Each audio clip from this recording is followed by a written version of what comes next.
7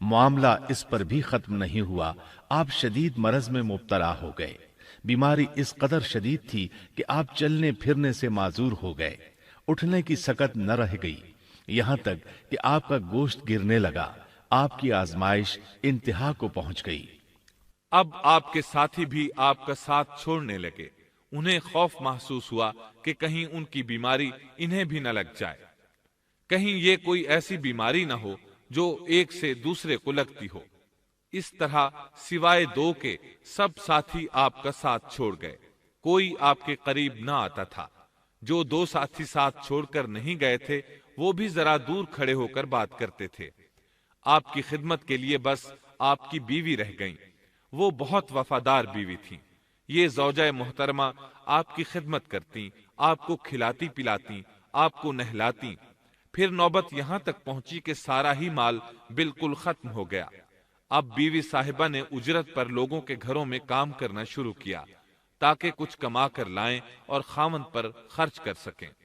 یہ تھے اللہ کے نبی ایوب علیہ السلام، اتنی بڑی آزمائش میں پورے اترے۔ آزمائش بھی 1-2 ماہ نہیں، پورے 12 برس جاری رہی، اور ایک قول کے مطابق 18 برس جاری رہی۔ آپ اس دوران مجسمہ صبر بنے رہے، آپ نے کبھی کسی سے شکوہ تک نہ کیا، یہاں تک کہ کبھی زوجہ محترمہ سے بھی شکوہ نہ کیا۔ سال ہا سال اسی حالت پر گزر گئے۔ ایک بار آپ کی بیوی نے عرض کرنے کی ذرا ہمت کی اور کہا، آپ اللہ کے رسول ہیں، اگر اللہ کے حضور دعا کریں تو وہ آپ کی بیماری کو ختم فرما دیں گے، آپ کی حالت کو بدل دیں گے۔ بیوی صاحبہ کے یہ کہنے کے باوجود آپ نے بیماری کے ختم ہونے کی دعا نہ کی، نہ یہ کہا یا اللہ مجھے رزق کی فراوانی عطا فرما، بس رضائے الہی پر راضی رہے، تقدیر الہی پر خوش رہے۔ آپ نے بیوی سے فرمایا، ذرا بتاؤ تو ہم کتنا عرصہ خوشحالی اور فراوانی میں رہے ہیں، کتنا عرصہ ہم ناز و نعمت میں رہے ہیں؟ انہوں نے جواب دیا، 80 سال۔ یہ سن کر آپ نے فرمایا، مجھے اللہ تعالیٰ سے دعا کرتے حیا آتی ہے، جتنا عرصہ خوشحالی میں رہا اتنا عرصہ بیماری اور تنگ دستی میں نہیں گزرا، اس لیے میں ابھی یہ دعا نہیں کروں گا کہ وہ مجھے شفا عطا کر دے یا میری اس حالت کو بدل دے، وافر رزق عطا کرے، جب تک مجھ پر 80 سال نہ گزر جائیں۔ جس طرح میں 80 سال ناز و نعمت کی بہاریں دیکھتا رہا، اسی طرح 80 سال تک میں اسی حالت پر صبر کا دامن تھامے رہوں گا، تندرستی کا سوال نہیں کروں گا۔ آپ کے اس جواب پر بیوی صاحبہ مایوس ہو گئیں، اس لیے کہ انہیں تو بیماری کے ختم ہونے کی اور اچھے دنوں کے دوبارہ آنے کی امید تھی۔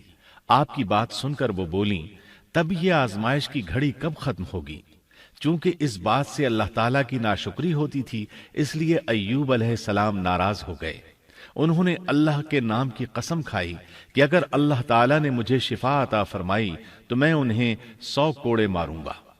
دوسری طرف نوبت یہاں تک پہنچی کہ لوگوں نے آپ کی بیوی صاحبہ کو کام دینے سے انکار کرنا شروع کر دیا۔ ان کا خیال تھا کہیں ان کے شوہر کی بیماری انہیں بھی نہ لگ جائے۔ وہ سمجھتے تھے کہ ایوب علیہ السلام کی بیماری چھوت کی ہے، لہٰذا یہ بیماری ان کی بیوی کے واسطے سے انہیں بھی لگ سکتی ہے۔ جب معاملہ یہاں تک پہنچ گیا تب آپ نے ایک چھوٹی سی بات کہی، اس میں بھی کوئی واضح دعا نہیں تھی، جبکہ اس وقت سے بڑھ کر دعا کے لیے کون سا وقت ہو سکتا تھا؟ آپ کی اس بات کو اللہ تعالیٰ نے قرآن مجید میں بیان فرمایا ہے۔ سورہ انبیاء آیت 83 میں ہے، اور ایوب کی اس حالت کو یاد کرو جبکہ اس نے اپنے پروردگار کو پکارا کہ مجھے یہ بیماری لگ گئی ہے اور تو رحم کرنے والوں سے زیادہ رحم کرنے والا ہے۔ مجھے آزمائش نے آ لیا ہے اور تو ارحم الراحمین ہے۔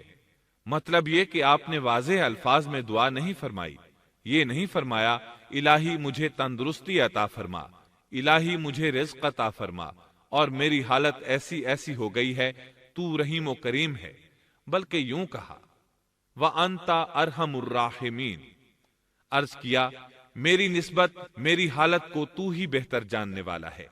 اللہ تعالیٰ نے دوسری آیت میں آپ کی حالت کو اس طرح بیان کیا ہے۔ سورہ صاد آیت 41 میں اللہ تعالیٰ فرماتے ہیں، اور ہمارے بندے ایوب کا بھی ذکر کر، جبکہ اس نے اپنے رب کو پکارا کہ مجھے شیطان نے رنج اور دکھ پہنچایا ہے۔ گویا آپ نے اس بیماری اور مصیبت کو اللہ تعالیٰ کی طرف منسوب نہیں فرمایا، بلکہ اللہ تعالیٰ کو اس سے مبرہ و پاک ٹھہرایا اور اسے شیطان کی طرف منسوب کیا۔ یوں نہیں کہا اللہ تو نے مجھے مصیبت میں ڈال دیا، بلکہ اس کو غیر اللہ یعنی شیطان کی جانب منسوب کیا۔ حدیث میں بھی اسی طرح آتا ہے۔ اللہ تعالیٰ نے آپ کی التجا کو اسی لمحے شرف قبولیت سے نوازا۔ کتنے ہی موقع ایسے آئے تھے کہ اس سے قبل بھی آپ دعا کر سکتے تھے اور وہ قبول ہو جاتی، لیکن آپ نے صبر کا دامن تھامے رکھا۔ اسی لیے مدتوں سے ضرب المثل چلی آ رہی ہے صبر ایوب۔ جب آپ نے اپنے پروردگار سے اس انداز میں دعا مانگی تو اللہ تعالیٰ نے ان سے آزمائش ختم کر دی۔ اللہ تعالیٰ سورہ صاد آیت 42 میں فرماتے ہیں، اپنا پاؤں مارو، یہ نہانے اور پینے کے لیے ٹھنڈا پانی ہے۔ جب انہوں نے پاؤں زمین پر مارا تو پانی کا چشمہ جاری ہو گیا۔ علماء کرام کہتے ہیں جب انہوں نے اس پانی سے غسل کیا تو جسم کے بیرونی حصے سے بیماری ختم ہو گئی، اور جو ہی پانی پیا جسم کے اندرونی حصے کی بیماری ختم ہو گئی، اور یہ اللہ عز و جل کا عظیم احسان ہے۔ پھر سے بالکل تندرست بن گئے، ان کی صحت و توانائی لوٹ آئی، ایسے صحت مند ہو گئے جیسے پہلے کبھی ہوا کرتے تھے۔ ان کی زوجہ محترمہ باہر سے گھر آئیں تو بالکل نہ پہچان سکیں۔ ان سے پوچھنے لگیں، کیا آپ نے اللہ کے نبی میرے خاوند یعنی مرض میں مبتلا شخص کو دیکھا ہے؟ اللہ کی قسم، جب میرے خاوند صحت مند تھے تو بالکل آپ جیسے تھے۔ میں نے آپ سے بڑھ کر ان سے ملتا جلتا آدمی آج تک نہیں دیکھا۔ اس پر ایوب علیہ السلام بولے، کیا تم نے مجھے پہچانا نہیں؟ انہوں نے حیران ہو کر پوچھا، آپ کون ہیں؟ تب وہ بولے، میں ایوب ہوں۔ وہ بولیں، سبحان اللہ، اس کا مطلب ہے بیماری ختم ہو گئی، اللہ تعالیٰ کا احسان ہو گیا۔ اس کے بعد اللہ تعالیٰ نے انہیں اہل و عیال کی نعمتیں بھی لوٹا دیں، ان کے مویشی بھی انہیں واپس مل گئے۔ سیدنا ابن عباس رضی اللہ عنہما فرماتے ہیں، اللہ تعالیٰ نے صرف انہیں ہی اپنے فضل و کرم سے نہیں نوازا، بلکہ ان کے ساتھ ان کی اہلیہ کو بھی اپنے خاص فضل و کرم سے نوازا، اس لیے کہ انہوں نے بھی اس عظیم آزمائش میں صبر کیا تھا، عظیم صبر کا مظاہرہ کیا تھا۔ اللہ تعالیٰ نے ان کی جوانی کو بھی لوٹا دیا۔ ان سے سیدنا ایوب علیہ السلام کے ہاں 26 بیٹے بیٹیاں پیدا ہوئے۔ یہ روایت بھی ملتی ہے کہ 26 بیٹے ہی بیٹے تھے، بیٹیاں اس کے علاوہ تھیں۔ اللہ تعالیٰ سورہ انبیاء آیت 84 میں فرماتے ہیں، ہم نے اس کو اہل و عیال عطا فرمائے، بلکہ ان کے ساتھ ویسے ہی اور اپنی خاص مہربانی سے، تاکہ سچے بندوں کے لیے سبب نصیحت ہو۔ مطلب یہ کہ ان کی جوانی واپس کر دی، مال و دولت لوٹا دیا، اور یہ چیزیں انہیں فوراً واپس کر دی تھیں۔ جسمانی صحت بھی واپس فرمائی اور دنیاوی دولت بھی واپس کر دی۔ امام بخاری، امام احمد اور دیگر محدثین نبی کریم صلی اللہ علیہ وسلم سے روایت بیان کرتے ہیں کہ نبی کریم صلی اللہ علیہ وسلم نے فرمایا، جب سیدنا ایوب علیہ السلام غسل فرما رہے تھے تو ان پر ٹڈیوں کی موسلا دھار بارش ہونے لگی۔ یہ ٹڈیاں کیا تھیں؟ وہ سونے کی ٹڈیاں تھیں۔ اللہ تعالیٰ ان کو غسل کے دوران ہی اتارنے لگے۔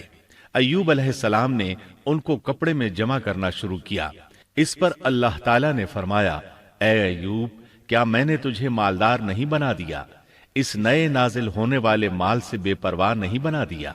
ایوب علیہ السلام نے عرض کیا، جی ہاں میرے پروردگار، لیکن میں آپ کی رحمت اور برکت سے تو بے پرواہ نہیں ہو سکتا۔ ان کا مال و دولت سب واپس مل گیا، اہل و عیال بھی مل گئے، صحت بھی پلٹ آئی۔